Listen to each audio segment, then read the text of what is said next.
서울시와 경기도, 인천시가 내일 밤 12시부터 1월 3일까지 5명 이상 사적인 모임을 금지하는 행정명령을 내렸습니다.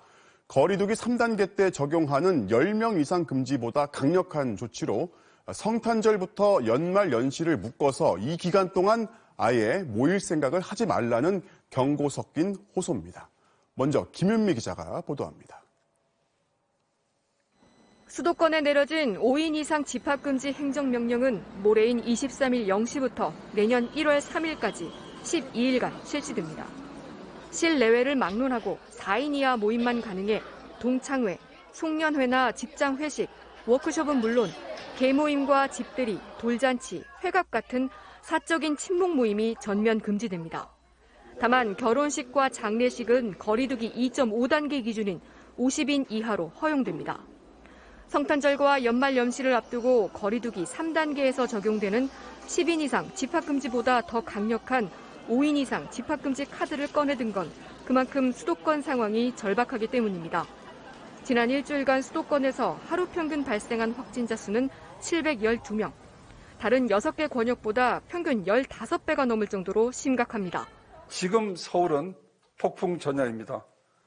이 폭발적인 증가세를 넘지 못하면 거리가 텅 비고 도시가 봉쇄된 뉴욕, 런던의 풍경이 서울에서도 벌어질 수 있습니다. 또 수도권이 공동조치에 나서지 않으면 어느 한쪽의 방역이 뚫리는 풍선 효과를 차단하기 어렵기 때문에 행정명령도 동시에 시행하기로 했습니다. 코로나19와의 싸움은 속도가 생명입니다. 우리는 코로나19보다 빨라야 합니다. 조금이라도 머뭇거리고 시간을 허비한다면 더 이상 손쓸 수 없는 상황에 도달할 수도 있습니다.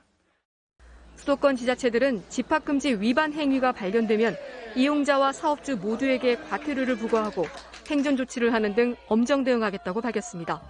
MBC 뉴스 김윤미입니다. 거리두기를 강화한 효과가 아직 눈에 띄질 않습니다. 정부는 이번 한 주에 기대와 걱정을 동시에 걸고 있습니다. 3단계로 격상하지 않고 확산세가 잡힐지, 그렇지 않을 경우 다음 주에는 하루 1,200명까지 발생할 거라고 예상했습니다. 이어서 박윤수 기자입니다. 최근 일주일 동안 국내에서 발생한 하루 평균 확진자는 989명. 일주일 전보다 255명 늘어 1,000명에 바짝 다가섰습니다. 수도권의 거리두기 2.5단계를 시행한 지 2주가 지났지만 확진자 규모는 계속 불어나고 있는 겁니다. 환자 한 명이 몇 명에게 바이러스를 전파하는지 보여주는 감염 재생산 지수도 떨어지지 않는 상황. 방역당국은 이런 추세라면 다음 주엔 지금보다 더 많은 환자가 쏟아질 걸로 예상했습니다. 감염 재생산 지수의 통계적인 수치로 확진자 수를 예측을 하면 다음 주에는 1,000명에서 한 1,200명 사이가 발생할 걸로 예상을 하고 있습니다. 물론 반전의 계기는 있습니다. 확진자 수가 당장은 줄지 않고 있지만 휴대폰과 교통이동량, 카드 매출이 감소세에 있고 우선 수도권에 시행되는 5인 이상 집합금지 조치가 효과를 낼 수 있도록 성탄절과 연말연시 각종 모임을 취소하는 게 중요합니다. 방역당국은 이번 주 5인 이상 집합금지와 거리두기가 강도 높게 이뤄진다면 3단계로 격상하지 않고 확산세를 잡을 가능성도 있다고 판단하고 있습니다. 한편 방역당국은 내년 1분기까지 코로나19 백신을 들여오기 어렵다는 일부 우려에 대해 내년 2월과 3월 아스트라제네카 백신이 확실히 도입될 것이라고 일축했습니다. MBC 뉴스 박윤수입니다. 30대 간호조무사가 확진 판정을 받고 이틀 만에 숨졌습니다. 그런데 이 검사가 3차 검사였고 1차, 2차에서는 모두 음성이 나왔습니다. 정부는 1, 2차 검사에서 문제가 발견되지는 않았고 음성이 나온 2차와 양성이 나온 3차, 이 일주일 사이에 몸 상태가 급속히 나빠진 것으로 추정했습니다. 조희영 기자가 취재했습니다. 경북 경주의 한 의원. 이곳에서 일하던 30대 간호조무사 A씨는 코로나19 확진 환자가 다녀간 뒤 지난 5일 코로나 검사를 받았습니다. 결과는 음성이었지만 방역 수칙에 따라 A씨는 자가격리에 들어갔는데 복통과 발열 등 의심 증상이 나타나 시내 병원에 입원했습니다. 그리고 닷새 뒤 2차 검사를 받았지만 결과는 또다시 음성이었습니다. 하지만 일주일 뒤 A씨는 호흡곤란 등 증세가 악화돼 인근 대학병원으로 이송됐습니다. 이송 다음 날인 18일 3차 검사에서 확진 판정을 받았는데 판정 이틀 뒤 숨졌습니다. 두 차례 음성 판정을 받고 세 번째 검사에서 확진된 A씨가 사망하자 코로나 검사 방법이 잘못된 것은 아니었는지 논란이 일었습니다.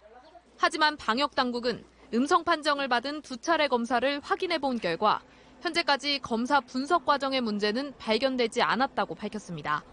또 확진 이틀 만에 숨졌다기보다는 두 번째 검사와 세 번째 검사 사이에 일주일의 간격이 있었는데 이 기간 동안 질병이 진행된 걸로 보인다고 설명했습니다. 확진자와 접촉이 있은 이후에 잠복기를 거쳐서 또 검사를 통해서 양성으로 되기 위한 어떤 시간이 필요하기 때문에 코로나19로 인한 의료진의 사망은 지난 2월 경북 경산에서 확진자를 진료하다 감염된 의사가 숨진 이후 이번이 두 번째입니다. 방역당국은 지금까지 선별진료소 등에서 확진자를 진료하다 코로나에 감염된 의료진은 모두 306명이라고 밝혔습니다. MBC 뉴스 조희영입니다.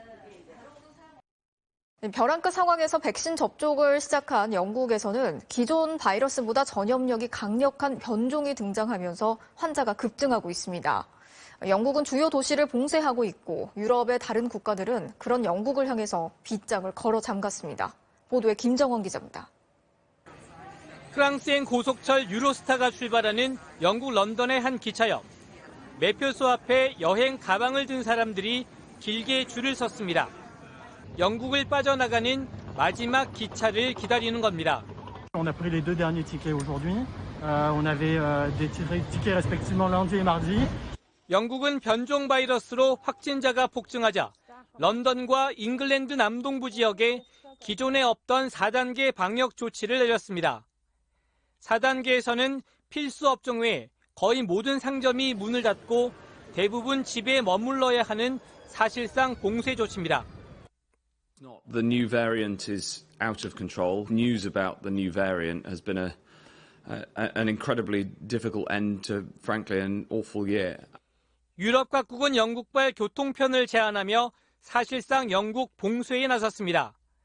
프랑스는 당장 오늘부터 영국에서 출발하는 비행기와 철도, 차량과 선박의 입국을 48시간 동안 금지했습니다. Ce que nous leur disons, c'est que ces 48 heures, elles vont nous servir à bâtir un système en coordination avec les autres pays européens qui permettra à la fois de protéger notre pays. 이스라엘과 캐나다, 일부 남미 국가도 영국발 항공기에 대한 운항 금지 조치를 잇따라 발표하는 등 영국에 빗장을 거는다라는 갈수록 늘고 있습니다.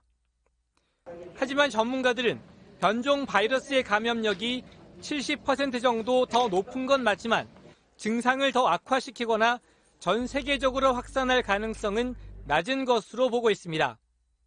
Up to now, I don't think there has been a single variant that would be resistant to the vaccine.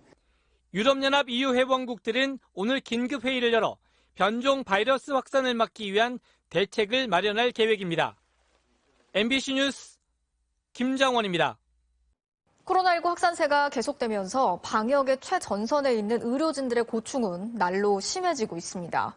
특히 입에 담지 못할 욕설에 갑질까지 하는 일부 환자들이 안 그래도 지친 의료진들을 더 힘들게 만들고 있습니다. 생활치료센터에 입소한 환자들 중엔 담배와 술을 몰래 들여오는 몰지각한 사례들도 여전하다고 합니다. 김아영 기자가 취재했습니다. 보건소에 근무하는 간호사 A씨는 코로나19 검사를 받으러 온 60대 남성에게 당한 수모를 잊을 수 없습니다. 검체 채취를 위해 코 속으로 면봉을 넣자 남성이 반말을 하기 시작했습니다. 코에 살짝만 닿았는데 부스럽게 못하냐 이렇게 해가지고 제가 이거 검사가 코가 펴가지고 많이 힘듭니다. 우리 한 번에 할게요 이렇게 얘기를 하고서 제가 면봉을 정말 한 2mm 더 집어넣었거든요. 그러자 남성은 자신을 아프게 했다며 온갖 욕설을 퍼부었습니다. 이게 미쳤네 왜 이러면서 내가 부스럽게 안 아프게 하라고 말했어. 너 공무원이다 이러면서 너 내가 민원 한 번 넣으면 너 잘려. 야외 선별진료소에서 일하는 간호사 B씨도 검사 결과를 빨리 내놓으라는 요구에 시달리는 경우가 많습니다. 본인만 특별히 빨리 나오게 해달라고 하시면서 요구를 하시는 분들이 많으세요. 그러시면 저희가 안 된다고 하면은 폭언을 하시는 분들도 계시고요. 생활치료센터 환자들 중엔 의료진에게 잔심부름을 시키기도 하고 심지어 술, 담배를 반입하다 들키는 사람들도 많습니다. 치킨을 위에 걸 걷어내보면 밑에는 이제 검은 비닐봉다리에 담배, 라이터, 술 막 이렇게 들어있어요. 이런 게 있어서 못 올려드린다 이렇게 하면 이제 막 욕을 하는 거죠. 막 뭐 다 나오죠 욕이. 일부 환자들의 몰지각한 행동들이 경무에 시달리는 의료진들을 더 힘들게 하고 있습니다. 본인의 자녀분들이나 가족들이 당했다면 얼마나 슬픈 마음을 느껴지실 텐데 저희도 그렇게 느껴서 대해주셨으면 하는 바람이 더 크죠. MBC 뉴스 김아영입니다.